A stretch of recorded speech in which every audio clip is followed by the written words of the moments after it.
தென்னாடுடைய சிவனை போற்றி, எந்நாட்டவர்க்கும் இறைவா போற்றி. சனி வக்ர பயிற்சி, சிம்மராசி, பூரம் நட்சத்திரம். இது சுக்கிரனோட நட்சத்திரம். இந்த பூரம் நட்சத்திரக்காரர்களுக்கு சனியுடைய வக்ர காலம் எப்படி இருக்கும்? ராசிக்கு 8ஆம் இடத்துல சனி பகவான் வக்ரமாகிறார்.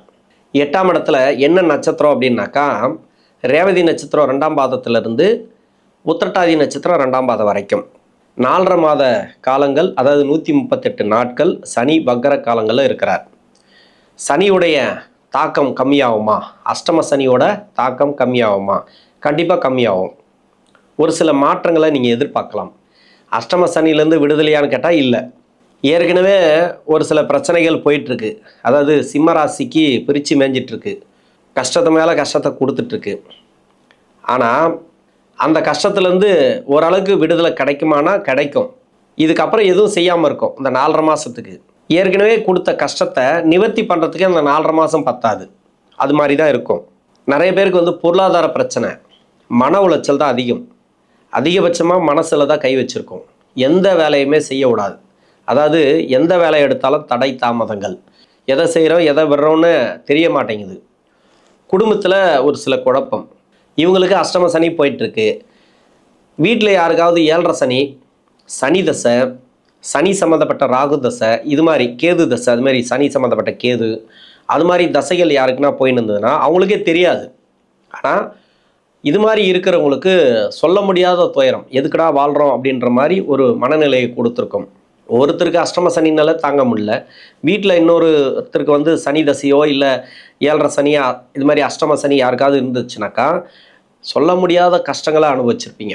அடுத்து ஏதாவது கன்னிராசியில் கூட ஒருத்தர் இருக்கலாம். அவங்களுக்கும் அது மாதிரி யாராவது இருந்தாங்கன்னா கூட, இல்லை கடகராசியில் யாராவது வீட்டில் இருந்தாங்களா கூட, அப்படியே படிப்படியாக வந்துனே இருக்கும். போன வருஷம் ஒரு கஷ்டம், இந்த வருஷம் ஒரு கஷ்டம். அது மாதிரி கஷ்டம் நிவர்த்தியான பாடே இல்லை அப்படின்ற மாதிரி இந்த பூரம் நட்சத்திரக்காரர்களுக்கு நிறைய கஷ்டத்தை அனுபவிச்சுட்டு வராங்க.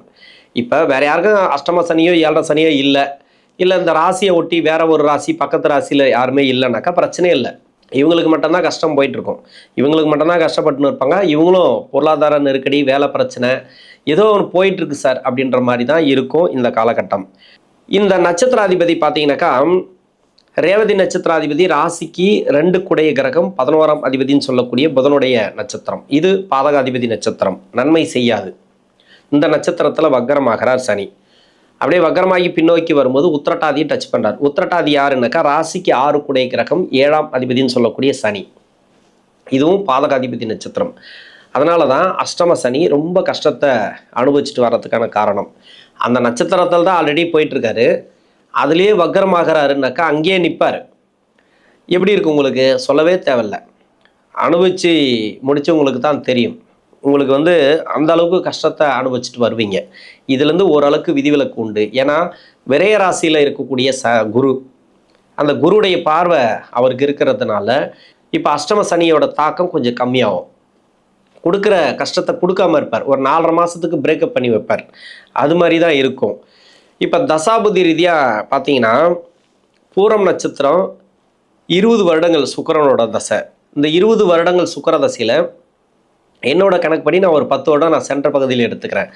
ஒரு 25 வயசுக்கு மேலே இருக்கிறவங்களுக்கு என்னென்ன தசை எந்தெந்த வயசில் அப்படிங்கிறது நம்ம தெளிவாக சொல்லுவோம். 25 வயசுக்குள்ளே பொதுவாக ஒரு தசையை எடுத்து நம்ம சொல்லுவோம். ஏன்னா படிக்கிற காலகட்டம் பெருசாக தாக்கம் இருக்காது. யாராருக்கெல்லாம் அதிகபட்சமான தாக்கம் இருக்கும் அப்படின்றத நான் விளக்கமாக சொல்கிறேன். 10 வயசு வரைக்கும் சுக்கிர தசை நடைமுறைக்கு வந்தால் பிறகு 6 வருடங்கள் சூரிய தசை, 10 + 6 16. 16 வயசுக்கு பிறகு 10 வருடங்கள் சந்திர தசை. அப்போ 26 வயசு வரைக்கும் சந்திர தசை வருது. படிக்கிற காலகட்டத்தில் முதல் பாதத்தில் இருக்கிறவங்களுக்கு சந்திர தசை 24 வயசுலேருந்து 34 வயசு வரைக்கும் வரும். இந்த பூரம் நட்சத்திரக்காரர்களுக்கு என்னோட கணக்குப்படி 16 to 26 எடுத்திருக்கிறேன். 4ஆம் பாதத்தில் இருக்கிறவங்களுக்கு 10 to 20 வயசுக்குள்ளே இந்த சந்திரமகா தசை அப்படிங்கிறது முடிவுக்கு வந்துடும். 22 வயசுக்குள்ளே சந்திர தசை நடந்தாலும் சரி, இல்லை சூரிய தசை நடந்தாலும் சரி. என்னென்னா அஷ்டம சனியோட தாக்கம் போயிட்டுருக்கு பூரம் நட்சத்திரக்காரர்களுக்கு. சிம்மராசிக்கு அஷ்டம சனி 8ஆம் இடத்துல. அந்த சனி வக்ரமாகும்போது படிப்பில் ஒரு சில தடைகள் இருந்துச்சுன்னா அந்த தடைகள் விலகும். இப்போ குரு பார்வை இருக்குது. அப்போ படிப்பு நல்லா இருக்கும். ஒரு கால் படிப்பு நல்லா இல்லை, ரொம்ப கஷ்டத்தை அனுபவிச்சுட்டு வரேன் அப்படின்னா தயவு செஞ்சு முயற்சி பண்ணுங்கள். ஒன்றும் பிரச்சனையே இல்லை. உங்களை அந்த அளவுக்கு கெடுக்காது இந்த சனி. அந்த அளவுக்கு மோசமாலாம் இல்லை. கோச்சார கிரகங்கள் நல்லா இருக்குது. சுய ஜாதகத்தில் ஒரு சில பேருக்கு வந்து சனி சரியில்லை, இன்னொன்று வந்து பார்த்தீங்கன்னாக்கா தசையே சரியில்லைன்னா கூட அவங்களுக்கு அந்த மனசு சார்ந்த பிரச்சனைகளை கொடுக்கும். அஷ்டம சனியில் நட்பு வட்டாரெல்லாம் கொஞ்சம் சிக்கலை கொடுத்துருக்கும். இன்னொன்று லவ் சம்மந்தப்பட்ட பிரச்சனை கொடுத்துருக்கோம். அது வந்து மறைமுகமாக இருக்கும், யாருக்குமே தெரியாது. ஒரு சில பேருக்கு வந்து ஒன் சைட் லவ்வாக இருக்கலாம். என்னை பொறுத்த வரைக்கும் லவ் அப்படிங்கிறதே ஒரு பேட் டைம் தான். இது மாதிரியான டைம் தான் இன்னும் ரொம்ப மோசமாக இருக்கும். எல்லாருக்குமே சொல்ல முடியாது. இப்போ உங்களோட வாரிசு இருக்கிறாங்க, அதில் இருப்பாங்களா அப்படின்னாலாம் சொல்ல முடியாது. அவங்க அதில் இல்லை சார், ஆனால் கஷ்டப்பட்டுன்னு வராங்க, படிப்பில் கஷ்டப்படுவாங்க. அது மாதிரி நட்பு வட்டாரத்தில் கொஞ்சம் மதிப்பு மரியாதை இருக்காது. அது மாதிரி தனிமைப்படுத்தியிருப்பாங்க, இல்லை ஒரு தவறான பழக்க வழக்கங்கள் இருப்பாங்க. எதுவாக இருந்தாலும் சரி, அதிலேருந்து கொஞ்சம் அவங்க விலைக்கு கூட்டுவாங்க. அவங்களுக்கு வந்து படிப்பு ரொம்ப முக்கியமானது. இந்த ராசிக்கு அடுத்தடுத்து வரக்கூடிய தசைகள் எதுவும் நல்ல தசைகள்னு சொல்ல முடியாது. அவயோக தசைகள் நிறைய இருக்குது. இன்னொன்று அந்த தசைகள் பார்த்தீங்கன்னாக்கா செவ்வாய் தசை, ராகு தசை, குரு தசை, இது மாதிரிலாம் வந்து இந்த பின்னாடி வரக்கூடிய தசைகள் எல்லாமே எங்கே உட்காந்துருக்குன்னு சொல்ல முடியாது. நல்ல இடத்துல இருந்துச்சுன்னா சிறப்பு. சிம்மராசியில் வந்து எல்லாருமே கஷ்டப்படுறாங்கன்னுலாம் சொல்ல முடியாது, எல்லாருமே நல்லா இருக்காங்கன்னு சொல்ல முடியாது இல்லையா. கர்ம அடிப்படையில் பிறப்பு ஜாதகத்தில் ஒரு நல்ல இடத்துல அந்த தசாபுத்தி அமையக்கூடிய ஒரு கிரகமாக இருந்துச்சுனாக்கா அது சிறப்பு. நிறைய வந்து ஒரு அரசாங்க போஸ்டிங்கில் இருக்கிறாங்க, இன்னொன்று வந்து அரசியலில் இருக்கிறாங்க, எல்லாமே ஓகே தான். எவ்வளோ போராடிட்டு இருக்காங்க அப்படிங்கிறது உங்களுக்கு தெரியாது. அதுக்கு காரணம் இந்த தசைகள். இப்போ இது மாதிரியான தசைகள் வரக்கூடிய காலத்தில் கஷ்டத்தை கொடுக்கக்கூடிய தசைகளாக உங்களுக்கு பிறப்பு ஜாதகத்தில் இருந்துச்சுனாக்கா இப்போ அது உங்களுக்கு வேலை செய்ய ஆரம்பிச்சிடும். இப்போ கஷ்டத்தை கொடுத்துரும். இப்போ படிப்பில் தடை பண்ணி விட்டுட்டு உங்களை வெளியே ஏற்றி விட்டுரும். அதுக்கு தான் இந்த கெட்ட பழக்க வழக்கங்கள், தவறான வழியில் போகிறது, கெட்ட பேர் எடுக்கிறதெல்லாம் அந்த மாணவர்கள் பண்ணுறாங்க இல்லையா படிக்கிற காலகட்டத்தில். இதுதான் காரணம். இது மாதிரி இருக்கிறாங்க அப்படின்னாக்கா அவங்கள வந்து நல்வழிப்படுத்தணும். பின்னாடி வரக்கூடிய தசைகள் அவங்களுக்கு சரியில்லை அப்படின்னு அர்த்தம். எப்படியோ கஷ்டப்பட்டாவது ஒரு 22 வயசு வரைக்குமாவது படிச்சிருங்க. 22-25 வயசு வரைக்கும் எந்த அளவுக்கு படிக்க முடியுமோ அந்த அளவுக்கு படிச்சிருங்க. படிச்சிட்டிங்கனாக்கா பின்னாடி லைஃப் உங்களுக்கு நல்லா இருக்கும். எவ்வளோ பெரிய கஷ்டமான தசைகள் வந்தாலும் அதை சமாளிக்கக்கூடிய தன்மை உங்களுக்கு வந்துடும். அதனால் என்னை பொறுத்த வரைக்கும் இது நான் சொல்கிறேன், உங்களுக்கு வந்து கஷ்டமாக கூட இருக்கலாம். படிப்பில் ஒரு சில தடைகள் இருக்குது அப்படின்னாக்கா அதை மீறி முயற்சி பண்ணுங்கள், சக்ஸஸ் ஆகும். இப்போ படிப்பெல்லாம் முடிச்சுட்டு வேலை தேடக்கூடிய இடத்துல இருந்தீங்கன்னாக்கா இப்போ வேலை கிடைக்கும். வேலையில் வந்து புதிய வேலை வாய்ப்புகள் உண்டு, அதை கொடுத்துரும். இன்னொன்று அஷ்டம சனி எப்போவுமே பிஸியாக வச்சுன்னு இருக்கும், வேலை இல்லாமலாம் வச்சுருக்காது. வேலையை கொடுத்துட்டு வேலையில் வந்து 10 பேர் வேலையை ஒன்றா செய்கிற மாதிரி வைக்கும். பக்கத்தில் இருக்கிறவங்க யாரா லீவ் போட்டுருவாங்க, எல்லா வேலையும் நம்ம எழுத்து செய்யணும். இன்னொன்று ரொம்ப தூரம் போயிட்டு வேலை பார்க்குற மாதிரி, அது மாதிரி நிறைய அலைச்சலை கொடுக்கும். வீட்டில் வந்து ரொம்ப நேரம் இருக்க முடியாது, அது மாதிரிலாம் கொடுக்கும். அடுத்து செவ்வாய் தசை. செவ்வாய் முதல் பாதத்தில் இருக்கிறவங்களுக்கு 35 வயசுலேருந்து 42 வயசு வரைக்கும். சென்ட்ரு பகுதி 2 பாதம் முடியும், 3ஆம் பாதம்னாக்கா 27 to 34. 4ஆம் பாதத்தில் இருக்கிறவங்களுக்கு 21 to 28. இப்போ 21 வயசுக்கு மேலே தான் செவ்வாய் தசை அப்படிங்கிறது வருது. இப்போ திருமணத்துக்காக முயற்சி பண்ணுறீங்க அப்படின்னாக்கா கொஞ்சம் தள்ளி போடுறது நல்லது செவ்வாய் தசையில்.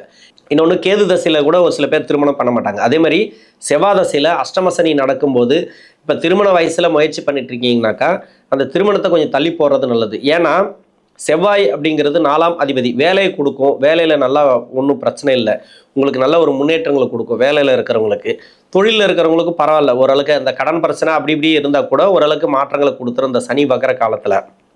ஆனால் திருமண வாழ்க்கையில் மட்டும் கொஞ்சம் கஷ்டத்தை வைக்கும். இப்போ திருமணமே ஆயிடுச்சு, கணவன் மனைவிக்குள்ளே கருத்து வேறுபாடு இருக்குது, எதுவாக இருந்தாலும் தாழ்ந்து போகிறது நல்லது, விட்டு கொடுத்து போகிறது நல்லது. ரொம்பலாம் நீங்கள் வாக்குவாதங்கள் வச்சுக்காதீங்க. நீங்கள் கணவராக இருந்தால் விட்டு கொடுத்து போங்க, நீங்கள் மனைவியாக இருந்தாலும் சரி விட்டு கொடுத்து போங்க. குடும்ப வாழ்க்கையில் நிறைய சிக்கல்கள்லாம் வரும். இந்த செவ்வாய் தசையில் இருக்கிறவங்களுக்கு கொஞ்சம் பார்த்து கவனமாக நடந்துக்கணும். குழந்தை பாக்கியம் இல்லாத தம்பதியர்களுக்கு குழந்தை பாக்கியம் உண்டு. இந்த டைமில் குரு நல்லா இருக்கும், உங்களுக்கு சுப விரயங்களை நிறைய கொடுப்பார். குழந்தைகள் இருக்குது அப்படின்னா அவங்களுக்கு தேவையான செலவெல்லாம் அந்த வக்கர காலத்தில் கன்ஃபார்மாக உண்டு. பொருளாதார சிக்கல் வரும், எதுவாக இருந்தாலும் சரி. பணம் வந்துச்சுன்னா தங்காது. சரி சார் தங்கல்னா கூட பரவாயில்ல, பணம் வந்தால் போதும் அப்படின்னு நினைக்கிறவங்களாம் இருக்கிறாங்க.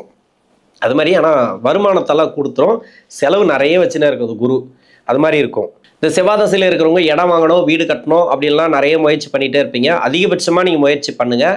இப்போ என்னென்னா ஏதாவது ஒரு செலவு கண்டிப்பாக கொடுக்குது இல்லையா, அந்த செலவு வந்து சுப விரயங்களாக ஏற்படுத்திங்க. இந்த வீடு கட்டுறதோ இடம் வாங்குறது, அது மாதிரி கையில் மட்டும் காசு வச்சுருக்காதீங்க, ஏதாவது செலவாயிடும். அது மாதிரி ஏதாவது ஒரு சுப செலவுகளாக ஏற்படுத்தி கொள்ளுங்கள் இந்த சனி வக்கர காலத்தில். அடுத்து ராகு தசை. ராகு முதல் பாதத்தில் இருக்கிறவங்களுக்கு 42 to 60, 2ஆம் பாதம் முடிய 3ஆம் பாதம் அப்படின்னாக்கா 35 to 53, 4ஆம் பாதத்தில் இருக்கிறவங்களுக்கு 28 to 46. அதாவது 28 வயசுக்கு மேலே 60 வயசுக்குள்ளே வருது இந்த பூரம் நட்சத்திரக்காரர்களுக்கு. 4 பாதத்தில் இருக்கிறவங்களுக்கு, நீங்கள் எந்த பாதத்தில் இருக்கிறீங்களோ அதுக்கேற்ற மாதிரி கணக்கு வச்சிங்க. ராகு தசை நடக்குதா? ராகு தசை வந்து எந்த வீட்டில் இருக்கோ அந்த வீடு கொடுத்த கிரகத்துக்கு ஏற்ற மாதிரி தான் பலன்களை கொடுக்கும். ராகு தசையில் இருக்கிறவங்களுக்கு நிறைய பேருக்கு ப்ராப்ளத்தை போயிட்டுருக்கு, வேலை சம்மந்தமான ப்ராப்ளம் போயிட்டுருக்கு. இது யாராருக்கெல்லாம் அப்படின்னாக்கா 1969 பிறந்தவங்களிருந்து 72 வரைக்கும், இது வந்து சனியோட வீட்டில் இருக்கிறவங்களுக்கு ராகு தசை பண்ணுதுன்னா நிறைய சிக்கலை கொடுத்துருக்கோம், நிறைய மன உளைச்சல்களை கொடுத்துருக்கோம். அதுலேருந்து சுயத்தொழில் பாதிக்கப்பட்டிருக்கும், வேலையும் கொஞ்சம் பிரச்சனைகளில் தான் போயிட்டுருக்கோம். அதாவது வயசு வந்து 50 வயசுலேருந்து 54 வயசுக்குள்ளே முன்ன பின்ன வரலாம், ஒரு வருஷம் முன்ன பின்ன வரலாம். அந்த வருஷத்தில் தான் 69லேருந்து 72க்குள்ளே தான் இந்த சனியோட வீட்டில் இருந்தார் அந்த ராகு. டோட்டலாக வந்து பார்த்தீங்கன்னாக்கா 68 இல்லைனா 67லேருந்து 75 வரைக்கும் இதில் இருக்கிறவங்களுக்கு வந்து இப்போ சனி நகரக்கூடிய இடத்துல தான் அந்த ராகு இருந்தார். ஒன்று பொருளாதார பிரச்சனை இருக்கலாம், இல்லைனா தொழிலில் பிரச்சனைகள் இருக்கலாம். எதுவாக இருந்தாலும் இப்போ ஓரளவுக்கு மாற்றத்தை நீங்கள் எதிர்பார்க்கலாம். சமீப காலமாக நிறைய கஷ்டம் போயிட்டுருக்கு, இல்லைன்னு சொல்ல. ராகு தசையில் இருக்கிறவங்களுக்கு சமாளிக்கக்கூடிய தன்மையை நீங்கள் ஏற்படுத்திங்க. இன்னொன்று வந்து பார்த்தீங்கன்னாக்கா 45 வயசுலேருந்து 48 வயசு வரைக்கும் கூட சொல்லலாம். அதாவது 1978லேருந்து 1981 அது வரைக்கும் பிறந்தவங்களுக்கும் நிறைய கஷ்டத்தை கொடுத்துருக்கு. இது அதிகப்படியாக பார்த்தீங்கன்னாக்கா இந்த வயது காலகட்டத்தில் இருக்கிறவங்களுக்கு இந்த கேது சனியோட வீட்டில் இருந்தால், அந்த வீட்டில் தான் சனி பகவான் பயணம் பண்ணியிருக்கிறார் சமீப காலமாக, அவங்களுக்கெல்லாம் நிறைய சிக்கலை கொடுத்துருக்கோம். இப்போ ராகுவே சனியோட வீட்டில் இருந்து தசை பண்ணவங்களுக்கு நிறைய சிக்கலை கொடுத்துருக்கு சமீப காலமாக. இப்போ இதில் இருக்கிறவங்களுக்கு நிறைய கஷ்டத்தை அனுபவிச்சுட்டு வரீங்க. இது பெரும்பாலும் வந்து உங்களுக்கு நல்ல மாற்றத்தை கொடுக்குமானா அது உங்கள் சுய ஜாதகம் பார்க்கணும். என்னை பொறுத்த வரைக்கும் ராகு தசை நடக்கிறவங்களுக்கு சனியோட வீட்டில் இருந்து தசை பண்ணிச்சுன்னா கொஞ்சம் பொறுமையை கடைப்பிடிக்கிறது நல்லது. ஷேர் மார்க்கெட்லாம் தயவு செஞ்சு பண்ணாதீங்க இந்த டைமில். வக்கர டைமில் சரி, வக்கர நிவர்த்தியான பிறகு கூட சரி, ராகு தசை ஃபுல்லாகவே நீங்கள் வந்து அது பண்ணக்கூடாது.